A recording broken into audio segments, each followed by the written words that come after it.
कहते हैं 100 करोड़ रुपए का शराब घोटाला है, लेकिन इनको इतनी रेड मारने के बाद भी चवन्नी भी नहीं मिली इन लोगों को। संजय सिंह के बाद अरविंद केजरीवाल, अब देखिए होता है क्या। मरना मंजूर है, डरना मंजूर नहीं है। चाहे जितनी यात्राएं मोदी जी गए, नरेंद्र मोदी सरकार के भ्रष्टाचार के खिलाफ, अडानी के महाघोटाले के खिलाफ बोलता रहा हूं, बोलता रहेगा। आबकारी नीति से जुड़े कथित घोटाले के मामले में आम आदमी पार्टी के राज्यसभा सांसद संजय सिंह की गिरफ्तारी से सियासत काफी तेज हो चुकी है। इस गिरफ्तारी के बाद आप और बीजेपी के बीच नया सियासी घमासान शुरू हो चुका है। चलिए आपको दोनों पक्षों के बयान सुना देते हैं, उसके बाद ये भी बताएंगे कि आखिर ये मामला है क्या। साथ ही संजय सिंह के उस वीडियो को भी दिखाएंगे जिसे आम आदमी पार्टी ने उनकी गिरफ्तारी के बाद जारी किया है। आम आदमी पार्टी एक कट्टर ईमानदार पार्टी है। हम सब जानते हैं कि ईमानदारी का रास्ता बड़ा कठिन रास्ता होता है। आज अगर हम इन लोगों की तरह बेईमान हो जाएं, तो हमारी सारी समस्याएं खत्म हो जाएंगी। मेरे को 8 साल हुए मुख्यमंत्री बने। 8 साल में इन्होंने मेरे 7 जन्म छान मारे, लेकिन इनको कुछ नहीं मिला। कोई भ्रष्टाचार नहीं मिला, कोई गलत काम नहीं मिला। अब पिछले 1 साल से इन्होंने नया राग अलापना चालू किया है, शराब घोटाला, शराब घोटाला, शराब घोटाला। इस शराब घोटाले के ऊपर इन्होंने 1000 से ज्यादा रेड मार चुके हैं। पता नहीं कितने लोगों को गिरफ्तार कर चुके हैं। कहते हैं 100 करोड़ रुपए का शराब घोटाला है, लेकिन इनको इतनी रेड मारने के बाद भी चवन्नी भी नहीं मिली इन लोगों को। एक भी पैसा नहीं मिला, कहीं कोई पैसा नहीं मिला। ना कोई जमीन के कागजात मिले, ना कोई जेवरात मिले, ना कोई गहने मिले, ना कोई पैसा मिला, कैश मिला, कुछ नहीं मिला इनको 1 साल के अंदर। लेकिन जबरदस्ती गिरफ्तार किए जा रहे हैं। आज उन्होंने संजय सिंह को गिरफ्तार कर लिया।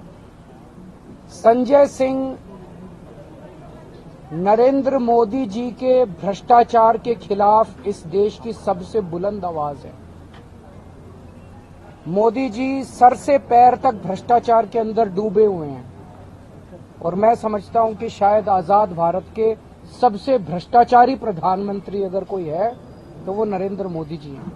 पैसे खाए हैं तो सच्चाई सामने आएगी ही।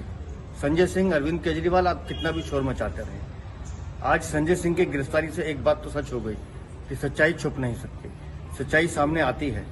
संजय सिंह ने पहले दिन से शराब घोटाले में पैसे खाए थे, और कल जब दिनेश अरोड़ा सरकारी गवाह बने तभी तय हो गया था कि संजय सिंह बच नहीं सकते, क्योंकि दिनेश अरोड़ा ने अपनी गवाही में पहले दिन कहा था कि जब वो अरविंद केजरीवाल के घर गए थे तो संजय सिंह वहां मौजूद थे। इसलिए तो हम कह रहे हैं, मिले जब कड़ी कड़ी एक जंजीर बने।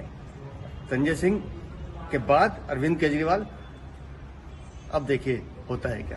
चलिए अब मोटे तौर पर मामले को समझ लेते हैं। ऐसा आरोप है कि शराब व्यापारियों को लाइसेंस देने के लिए दिल्ली सरकार की आबकारी नीति 2021-22 ने गुटबंदी को बढ़ावा दिया और कुछ डीलर को फायदा पहुंचाया, जिन्होंने इसके लिए कथित तौर पर रिश्वत दी थी।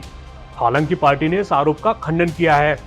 दिल्ली के उपराज्यपाल ने आबकारी नीति 2021-22 में कथित अनियमितताओं की सीबीआई से जांच कराने की सिफारिश की थी, जिसके बाद केजरीवाल सरकार ने इस नीति को वापस ले लिया था।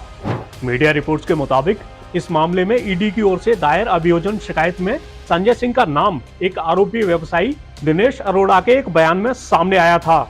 दावा किया गया कि अरोड़ा ने एजेंसी को बताया था कि सबसे पहले उसकी मुलाकात संजय सिंह से हुई, जिनके जरिए वो मनीष सिसोदिया से मिला। शायद आपको याद होगा कि इस साल फरवरी में सीबीआई ने तत्कालीन उप मुख्यमंत्री मनीष सिसोदिया को आबकारी नीति मामले में गिरफ्तार कर लिया था। उन्हें नीति बनाने और लागू करने में कथित भ्रष्टाचार के मामले में गिरफ्तार किया गया था। अब फिर से संजय सिंह की बात कर लेते हैं। तो अरोड़ा के हवाले से दावा किया गया है कि उसने संजय सिंह के अनुरोध पर कई रेस्टोरेंट मालिकों से बात की और पार्टी के फंड कलेक्शन के लिए भारी रकम का इंतजाम किया। रिपोर्ट के मुताबिक इस मामले में संजय सिंह के एक लीगल नोटिस पर ईडी ने यह भी कहा था कि एक जगह सप्लीमेंट्री अभियोजन शिकायत में 4 संदर्भों में से एक जगह उनका नाम टाइपोग्राफिकल या क्लेरिकल एरर की वजह से आ गया था। चलिए अब आखिर में आपको संजय सिंह का वो वीडियो भी दिखा देते हैं जिसे आम आदमी पार्टी ने उनकी गिरफ्तारी के बाद जारी किया है। जय हिंद साथियों, नरेंद्र मोदी जी की सरकार के भ्रष्टाचार के खिलाफ, अडानी के महाघोटाले के खिलाफ लगातार मैं बोलता रहा हूं, अपनी आवाज उठाता हूं। ईडी में कई शिकायतें की अडानी के खिलाफ की, उनके घोटाले के खिलाफ की, उस पर कभी कोई कार्रवाई करो। और आज अचानक ईडी मेरे घर पे पहुंच गए, दिन भर छापेमारी की, सारी जांच की, सब कुछ खोद डाला, कुछ नहीं निकला।